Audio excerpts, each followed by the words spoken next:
Þessara risasigur í fyrsta leik á móti Noregi. Hvað var þetta, 50 stig eða? Já. Já, rétt tæp eða rúm.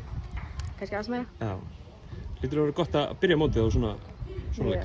Mjög.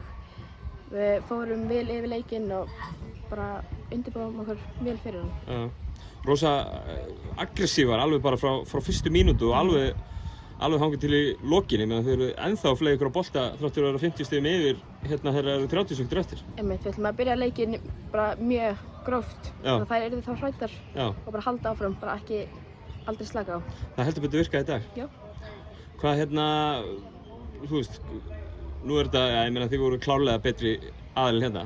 Hvað þurfum við að gera til þess að, ég meina svona, ofpeppast ekki? Það er bara, þú veist, við erum ekki þannig lið. Við tökum alltaf saman fyrir leikinn, ætlum ekki að ofmeta neitt, bara spila okkar leik. Já, ég spurði Kristján að því áðan hvað svona, þú veist, þetta er svolítið ólíkur bolti sem við erum vanir að spila heima með félagsliði, ég meina hvort það er söpudildinni eða yngri flokkum. Hvernig myndir þú segja þetta væri svona ólíkt? Það er miklu meiri pressa hérna, finnst mér, en svo, já, mér finnst það frekar svipað samt. Já, en þá er ekkert erfitt að undirbúa sig fyrir það þegar þú ert að koma svona eins og að spila með landsliðinu hérna og ert kannski ekki að koma úr svoleiðis umhverfið eða svoleiðis bolta?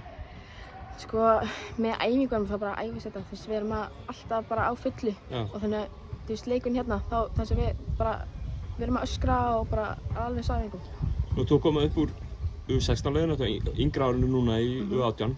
Hvernig þú veist, er einhver munur á þessu? Mjög lítill, mér finnst það mjög svipað. Stemmingin í Kjössi Kalli þetta árið? Geggjuð. Það ekki? Jú. Frábært, takk.